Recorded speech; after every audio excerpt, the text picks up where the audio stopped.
Ahora se rasgan las vestiduras los intelectuales porque lo que quieren es que el Poder Judicial siga estando al servicio de la mafia del poder, hablando en plata. Eso es lo que quieren, que los jueces no amparen, no protejan al pueblo, sino a los representantes de las corporaciones económicas, empresariales, financieras. Eso es lo que quieren. Amigos y amigas, vamos a ir a la conferencia del presidente Andrés Manuel López Obrador. Hoy le responde Enrique Krause.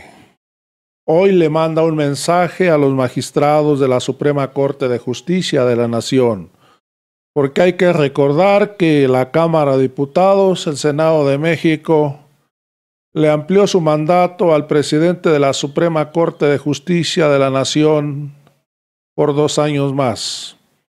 Pues hoy la derecha, esos intelectuales orgánicos están muy enojados con el presidente, pero más que nada es porque el presidente Andrés Manuel López Obrador ya no les da chayote. Hoy Enrique Krause está comparando al presidente López Obrador con Porfirio Díaz. Está diciendo que es un autoritario, que es un dictador. Amigos y amigas, nada que ver, porque con Porfirio Díaz el pueblo de México estaba en su contra. Hoy, con el presidente López Obrador, el pueblo de México está con su presidente Andrés Manuel López Obrador. Una diferencia abismal, amigos y amigas. Vamos a ir a la conferencia para que veamos qué mensaje le manda a jueces y a magistrados corruptos. A ver, el de la Corte. Gracias, presidente Marco Antonio Olvera. Gracias a la gente que nos escucha y lo ve. Tengo una pregunta sobre la Corte y 2 denuncias. Si me lo permite, empezamos con lo de la Corte. En días recientes se causó un revuelo a nivel nacional por parte de los partidos políticos, de la oposición y por supuesto también de los intelectuales con respecto al aplazamiento del ministro Arturo Saldívar al frente de la Corte hasta el 2024 y no en el 22, justo cuando usted termina su administración. Presidente, hoy la Cámara de Diputados y la Cámara de Senadores que integran el Congreso mexicano pues decidieron que sí se aplace hasta el 24, pero finalmente esto ya se quedó en manos de los integrantes de la propia Corte. Es un hecho, y hay que decirlo, los ministerios públicos y jueces en México son los más o los responsables de la gran corrupción que se genera en México. ¿Cómo? Repartiendo a diestra y siniestra amparos para que se beneficien empresas extranjeras, para que delincuentes salgan muy rápido de la cárcel y como si nada. Presidente, en caso de que los integrantes de la Corte no avalen 2 años más del ministro Arturo Saldívar al frente de la misma, ¿ellos no estarían convirtiéndose en cómplices de la corrupción que tanto queremos erradicar de México? Sí, yo creo que conscientes o inconscientemente, por el coraje que les produce la transformación que se está llevando a cabo en el país, pues apoyan al régimen de corrupción, porque en este caso lo que se aprobó pues fueron leyes para reformar al Poder Judicial y se consideró de que estas reformas se llevarían a cabo siempre y cuando el presidente de la Suprema Corte y el presidente a la vez, que es la misma persona, del Consejo de la Judicatura, fuese una gente honorable, íntegra, que no perteneciera a los mismos grupos de poder económico y político que llevaron a la ruina al país, a la decadencia, los que avalaron la corrupción. Entonces, imagínense, se hacen reformas y el encargado de conducir el proceso de transformación del Poder Judicial es un personaje del Partido Conservador,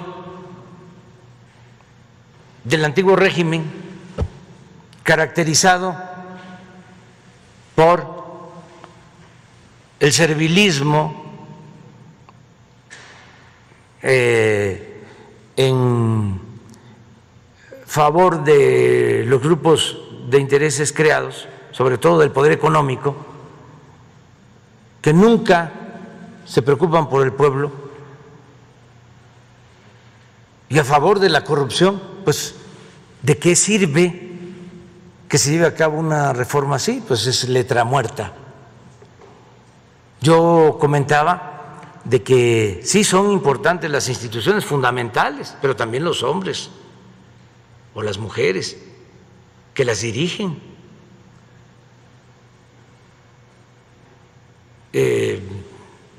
Decía yo en una ocasión, y lo sostengo, guardadas todas las proporciones, sin Hidalgo no hubiese habido independencia, o no hubiese habido una independencia que subrayara la necesidad de justicia.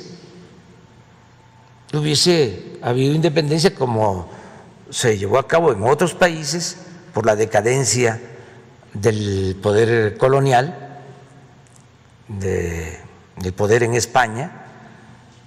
La independencia de los países de América Latina casi se hizo al mismo tiempo, pero la independencia de México tiene una peculiaridad.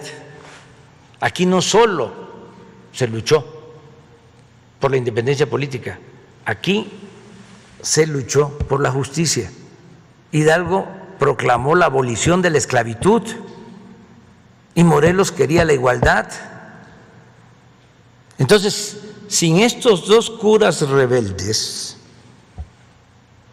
extraordinarios, pues no hubiese sido lo mismo, guardadas todas las proporciones.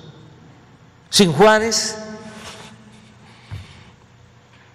ahí sí, seguro, no hubiese habido reforma, porque el proceso de independencia se da por una situación de carácter externo, aun cuando existían condiciones internas para un cambio, sobre todo por la explotación y la opresión en que vivían la mayoría de los mexicanos. Pero en el caso de la reforma, ahí sí, es Juárez el que encarna esa transformación.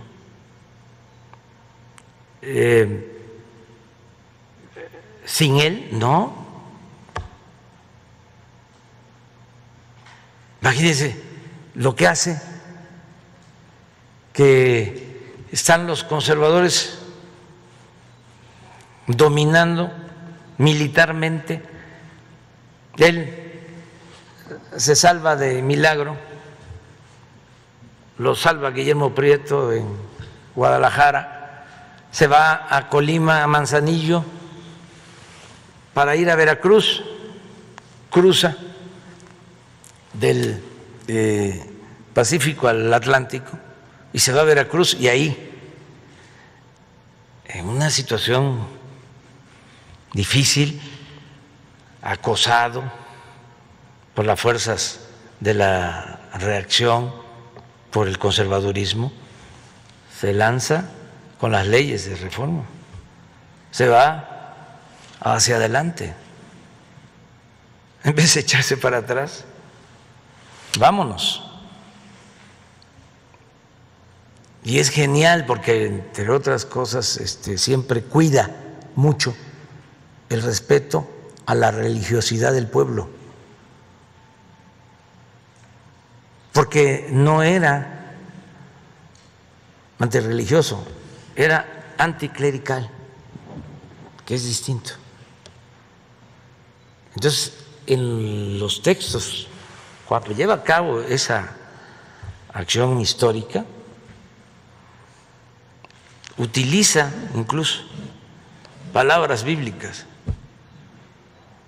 en los textos. Ojalá y en esta decisión contemos con el apoyo de la divina providencia. Cosas así, para dejarle claro al pueblo de que no era ir en contra de sus tradiciones, de sus costumbres, de su religión, sino en contra del poder que se acumulaba, poder económico, poder político,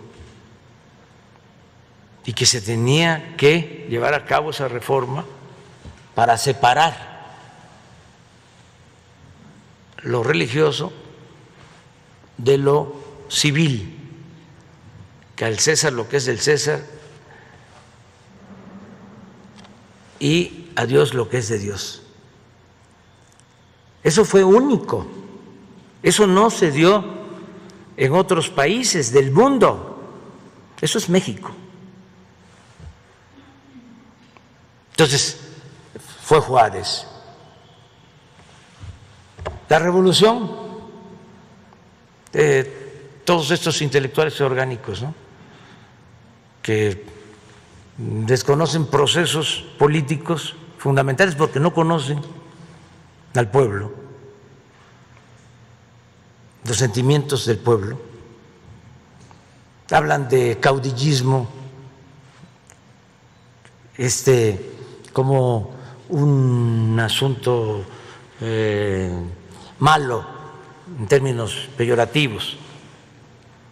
Pero ¿qué hubiese pasado sin Madero?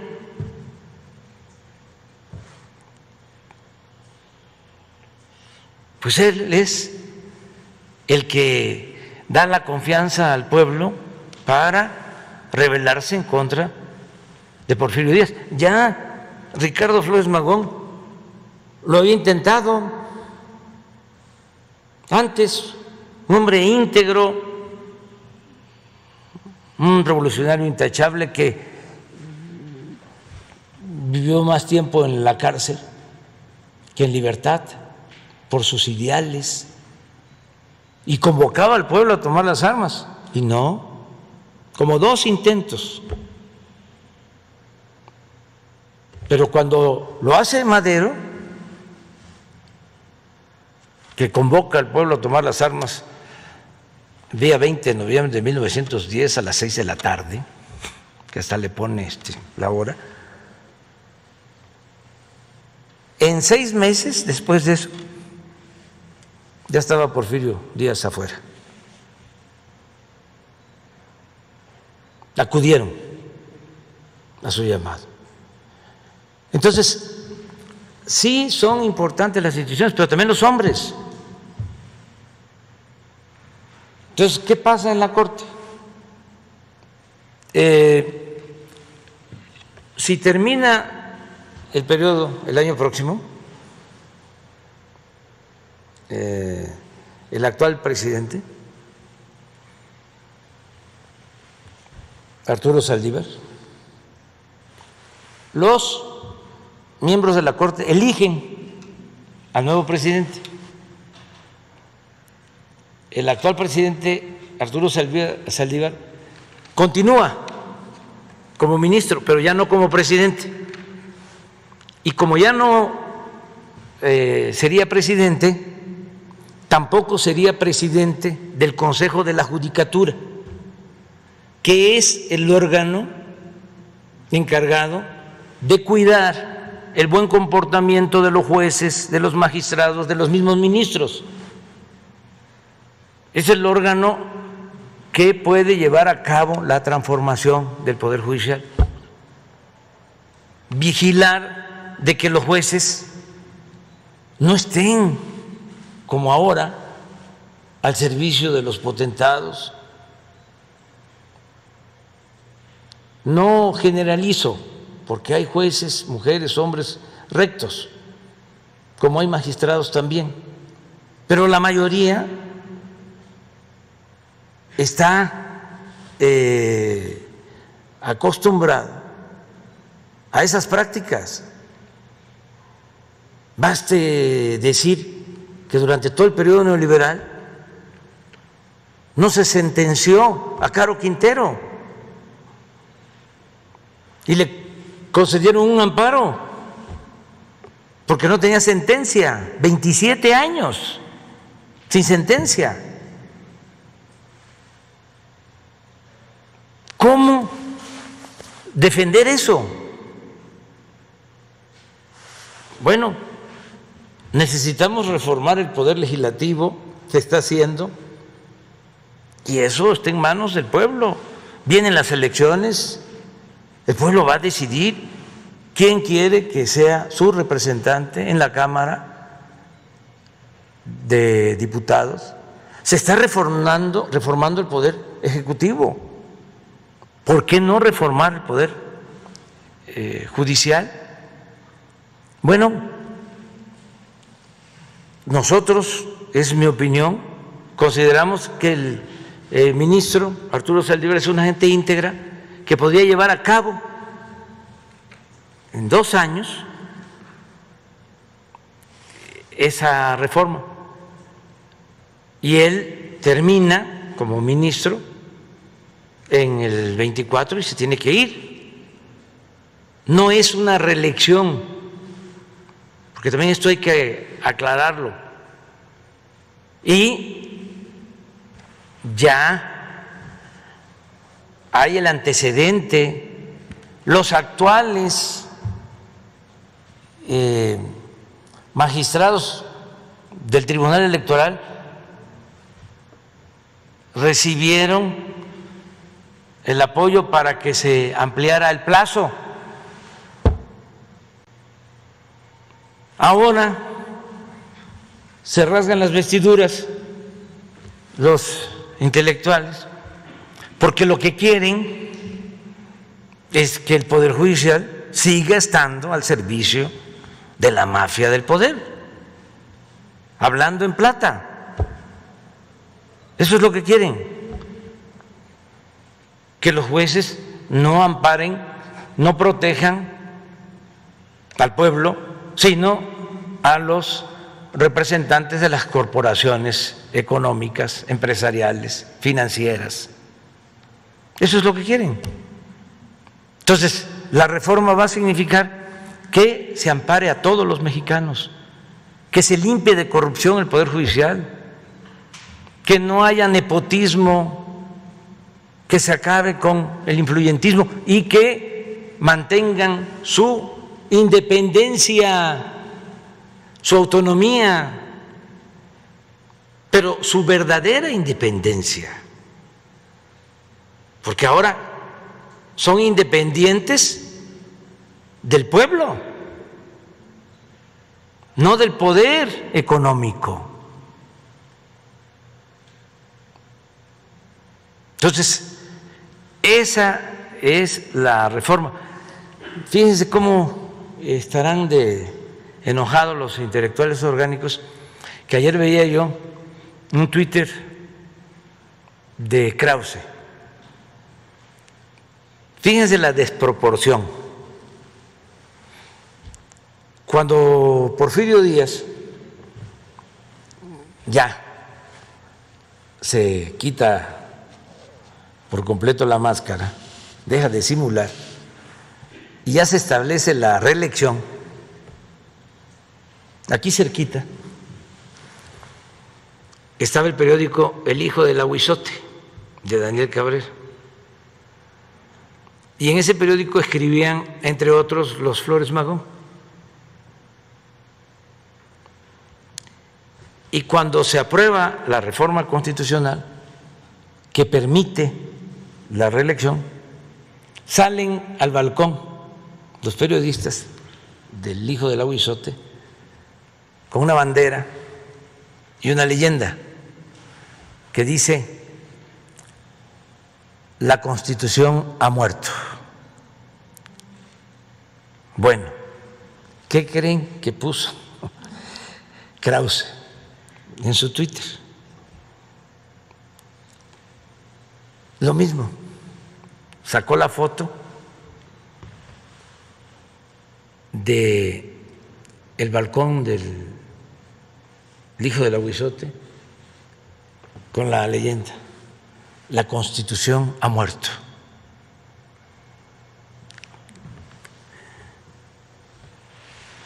Está como para mi madre bohemio, por mi madre bohemio, del finado Monsi. Pero es producto de el enojo, ¿no? Es una desproporción, es una exageración que un intelectual serio pues no podría hacerlo. Un historiador, ¿cómo trasladar, extrapolar una situación que tiene que ver con la reelección de Porfirio Díaz? Después de esa foto, les tomaron el periódico y los hermanos Flores Magón se tuvieron que ir a Estados Unidos a hacer el periodismo desde allá, porque aquí no se podía, porque aquí imperaba la ley fuga. Si a Daniel Cabrera no lo eliminaron, aunque estuvo mucho tiempo en la cárcel, varias veces, es porque era un hombre extraordinario. Por eso la sala nueva que está aquí en el Palacio se llama así, Daniel Cabrera, el director del Hijo del Aguizote, para mí el mejor periodista que ha existido en el país. Amigos y amigas, me despido de esta información. Ya sabes, si te gustó la información, suscríbete a este canal. Y algo muy importante, compártela para que el pueblo de México esté enterado de lo que está pasando con la Cuarta Transformación encabezada por el presidente Andrés Manuel López Obrador. Amigas y amigos, nos vemos en el próximo video.